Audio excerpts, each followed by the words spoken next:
Most of that loop is now gravel. So hey guys, welcome to mine and the Quickie King's ride to Indian Mountain. We actually did this ride a few weeks ago, and I've just kind of slowly been editing it, and finally got the editing done, and now I'm going to do the commentary. And so yeah, it's a really cool climb on the Indian Reserve. So we're riding from my house. Takes probably about a little bit less than an hour to get to the climbing point. So we're just going to take some a back road that allows us to avoid a bunch of traffic, and we get to ride past a bunch of these huge grain elevators. Lots of train tracks to deal with. Officially, this road is actually, it's a private road for the railway company, and they do have signs posted, you're not supposed to be there kind of thing, but as long as you don't bother the trains or look like you're doing something nefarious, they don't bother you. So a lot of people do ride their bikes down there. Here's a really old grain elevator, and this one's falling apart. It looks like they've just finally there was like this little underpass kind of thing with a roof on it that you would ride through, and there was like a sheet metal roof, and it had holes in it from stuff falling through it. So when you were riding underneath it, at any time something could fall off the building and kill you. So they finally gotten rid of that part there. I mean, the building is so big, and I don't know how much it would cost to tear something, blow something like that apart, so they just let them sit there and rot. Now this second one, it's still being used for something. I don't think it's actually being used for grain. I think it's being used for something else, but there's still electricity going to it and lights, and looks like it's reasonably maintained. The city I live in used to actually be the third largest grain port in the world, and I don't think we are anymore, but it provided lots of good paying jobs for a good number of years.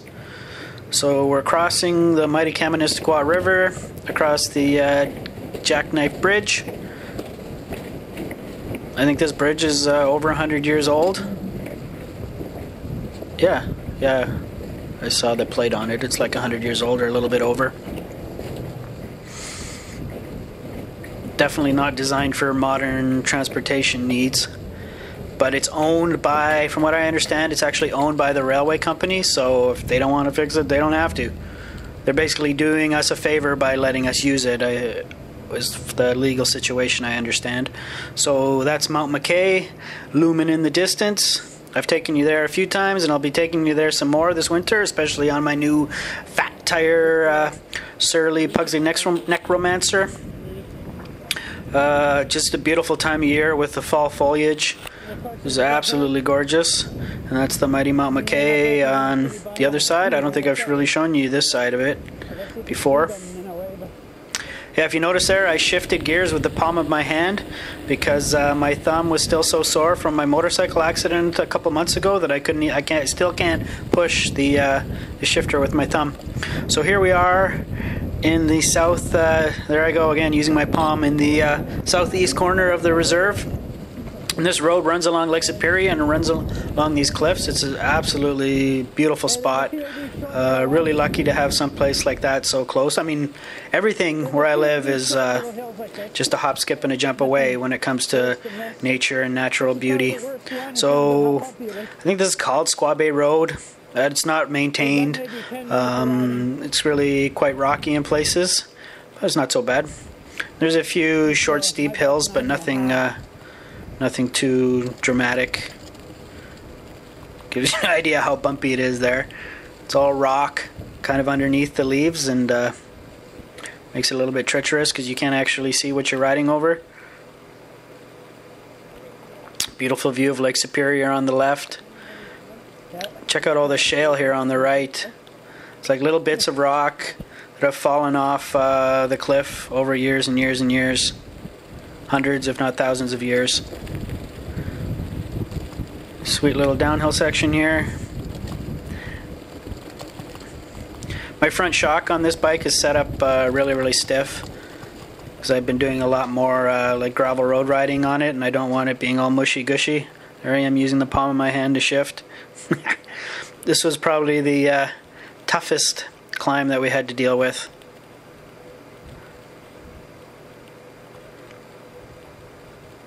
It's a stiff little thing, plus it's somewhat traction limited, so a little bit technical.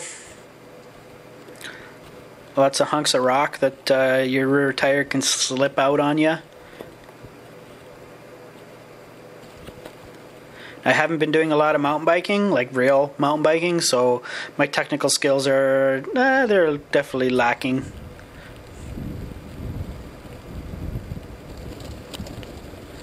They're bumpy downhill, roads covered with leaves, so you don't know what kind of rocks are underneath. This is the spot here. So we get to the trailhead. This is where we start climbing. You can see the cliff behind those trees. Very cool. We don't actually climb the cliff. There's actually a gap between two mounts, and we end up making our way up between them. But it's a really, really cool spot. I discovered it a few weeks ago on my motorcycle, and I said, Quickie King, we definitely have to come back here and climb this. It looks freaking awesome. So we decide, yeah, we're going to lock our bikes up to trees, because this section of road, people do come down here exploring it by foot, by bike, by four-wheel drive, and it is hunting season, and it's on the reserve, so it sees a fair bit of traffic. So we decide to lock our bikes up to a couple of trees, or one tree there. We figure out a system.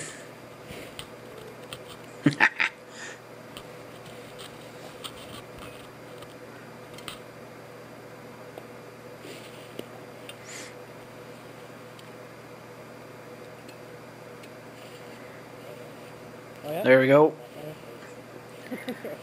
Looks like he's going to wrap another cable around there, and I think we'll be good to go. We'll probably be away from the bikes for around an hour. Someone wants to cut through that tree, I guess they can. They must really want our bikes. So, here we are, ready to rock and start making our way up. So all these rocks that you see here are basically rocks and boulders that have fallen off the edge of the cliff over, again, hundreds, thousands, maybe hundreds of thousands of years. Some of them are the size of you and me. Some of them are bigger than that. In fact, some of them are as big as a house. It must have been a pretty awesome event when those things fell off the side. So it makes for a great workout. Nice hour of biking to get there, and then climbing these, bouldering these big rocks made for a pretty sweet cardiovascular workout.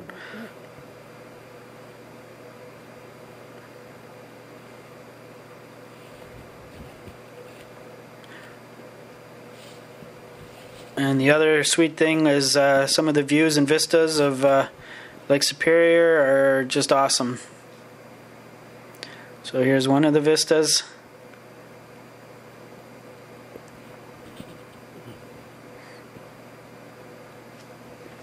This is the rock I climbed on up here in my video. So what we're doing now, when I came out here a few weeks before we did this, I came out here on a motorbike and climbed my way up a little bit with a helmet on.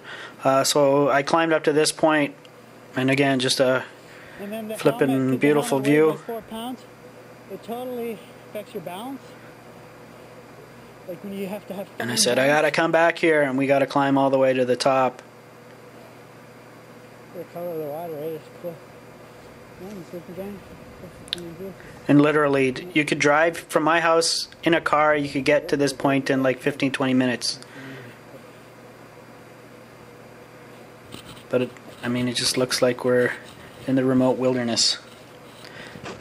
One of the benefits of living in an isolated place. And then it just went down from here, so. So now we continue our way up, pointing out the gap between this mount and the next one.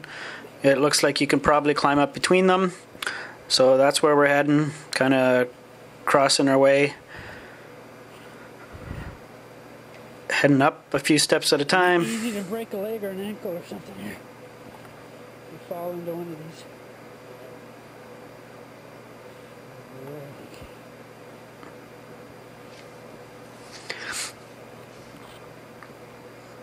Yeah, you really got to watch your step, because some of these rocks are set in pretty good. Some of them are still pretty loose, and you know, the gaps and holes between them, you could probably pretty easily break your ankle or even break your leg trying to find your way. And because a lot of these gaps here are filled in with leaves, they might not actually even be a foothold there. If you put your foot in there, you might actually fall into some sort of crevasse. Cut over here. Another gorgeous view.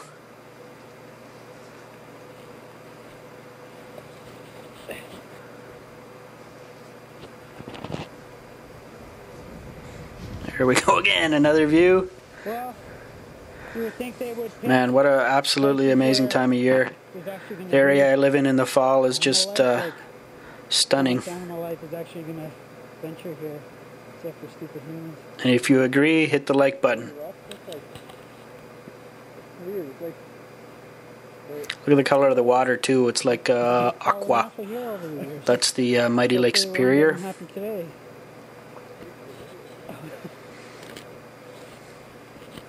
So keep climbing our way up.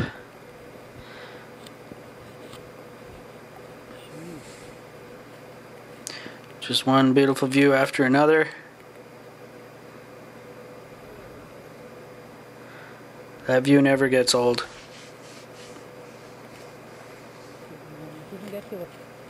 I guess it isn't very fertile soil here. So it looks like we finally make our way up to the edge of the cliff. And looks like people actually come out here and climb that. There's some bolts and stuff drilled into the side. We're not going to climb it. I'm not that crazy. There's a shout out to Matt Miller. He's another moto vlogger who I know is into climbing. He'd probably want to climb that. Okay, well, keep making our way across. So here's this is actually, I think, the split between the two mounts that I saw, and yeah, if you were a true climber, yeah, you probably could climb that, free climb that little gap there, but yeah, we're not going to attempt it, so we're going to go look for another spot. Quickie Kings probably could climb that. Oh! Scratch the lens on my GoPro. Well, people left those kinds of comments on it. They said they got uncomfortable and not in their stomach just watching you.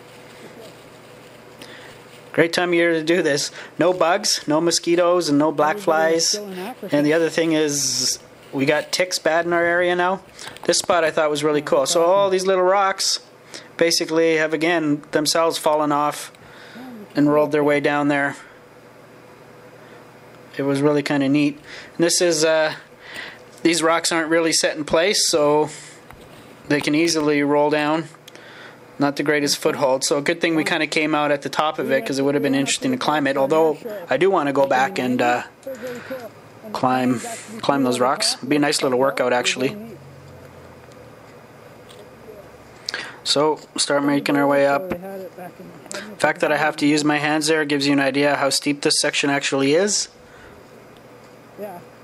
Well, of course. Using the twigs to pull myself up.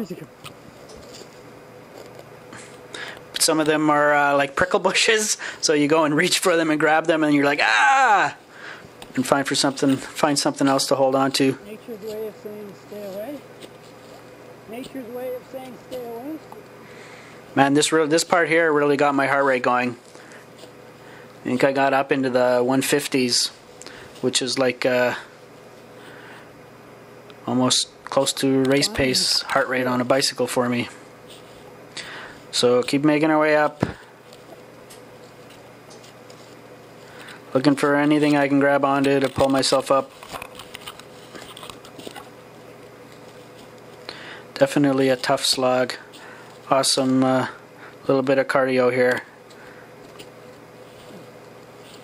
Works. It's a great workout because number one, it's cardio. Number two, it's using your muscles. Number three, you have to kind of stabilize and support yourself. Use supporting muscles. So I can see how climbing is a awesome total body workout. I just looked at my heart rate monitor there. I did have a heart rate strap on. I'm like, hey, my hearts are really pumping. So now we're really bushwhacking. And I kind of have to use these. Oh, I think this is where I find the puff little thing. No. Is this a spot? Yeah. Watch this. I forget what these things are called. Yeah. It looks like corrosive from Borderlands. Maybe those are like fungal spores that come out of them. Used to love playing with those as a kid. I used them all up, so there was nothing left for Quickie King to play with. So I think, yeah, here we finally make it to the top. And now we have to kind of bushwhack our way to find a spot with a good view. How you doing? This is kind of what it's like where I live. You know, you want to say, hey, let's go for a walk in the woods, but there's so much underbrush that you can't just do a straightforward walk in the woods around here. Here's a cut behind here. So now we're trying to find edge of the cliff that feel comfortable approaching. The other thing is, like, soil and leaves go right up to the edge of the cliffs. I want to see exposed rock so that I know what I'm stepping on before I go to the edge. Or at least that's what I wanted to find, but we couldn't find any spots like that. Jeez, look at that view. Unflippin' rail. Exposed rock, you know what I mean? I just want to clear an obstructed view. So there's some rock there, but there's kind of a crack and crevice just before you get there, so yeah, didn't quite feel comfortable going there either. So now I find a spot. You can actually see the nylon webbing on that tree there. That's actually a climbing spot where people climb up the cliff face. So that's where we decide to go check out the view and take a little bit of a break and have some snacks. Snack time. Yeah, and there's actually, right where that tree is, there's actually a crevasse. What's that? So the part that we're actually going to go stand on is slowly separating from the main part of the cliff. So I don't know how long it's going to take before it finally falls off. I guess rainwater going down there, eventually splitting it off.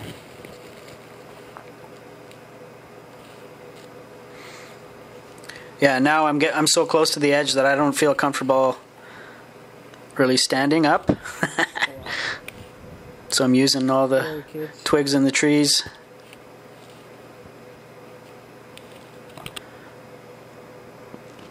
And there's a drop right there.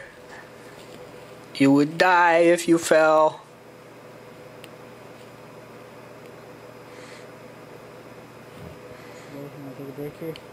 So yeah, it was quite a tough little slog and climb to get up there, but the view is most definitely worth it. So we sit down, take a little break, breather, and I have myself a little snack, power bar. Just to get a camera to show you guys the view. So the mountains we're on are part of the Nor'wester Mountain Range. It runs along Lake Superior. Power bar.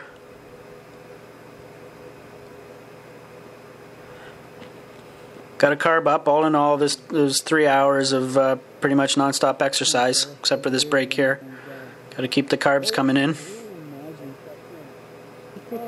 So here the Quickie King takes out his Samsung Galaxy to take some photos, and he drops it. And he drops it right on a rock. And it basically cracks his touch screen. And apparently he went to price out a repair, and it was like $180. And he's a starving student, so I've noticed he still hasn't gotten repaired because it's still actually working. Hold on, he's going to show us the screen there in a second. Look at that screen.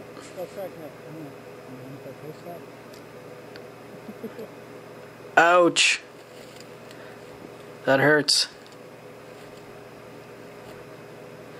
So we end up making our way down.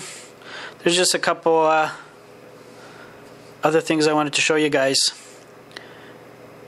So yeah, show you this rock field, and again, the beautiful view. I'd like to go to the bottom of that and climb up and do it like 2 or 3 times. Probably take like 15 minutes of solid climbing. Be an awesome cardio workout. Probably going to have to come here in the winter time and do it. My brother would be up for doing that sort of thing. And now check this out. Oh, it's like a frisbee or a disc that literally fell off the side and it's stuck into the ground. It dug itself into the ground. Like if that thing had fallen off while you were walking past, it would have split you in half. I thought that was kind of cool. And then what did I want to show you here? Yeah, just another gorgeous view. Yeah, take your breath away. And then some of these rocks are just flipping huge, like this one here. So freaking big, it's got like its own ecosystem growing on top of it.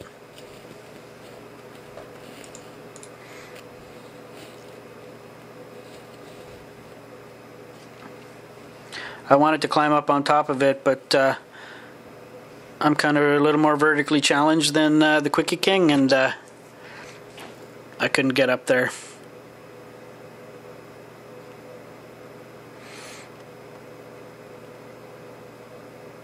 But this is what this whole part is. It's just these huge rocks and boulders that you got to climb over, and some of them are so big that it's kind of scary and somewhat dangerous actually to walk between them. Now look at that rock there is being held in place by that rock on top of it.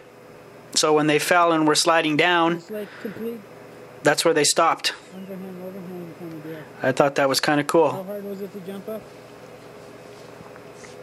It's being held in place. See how it's being held in place by that bigger rock? Awesome. That's friggin' awesome.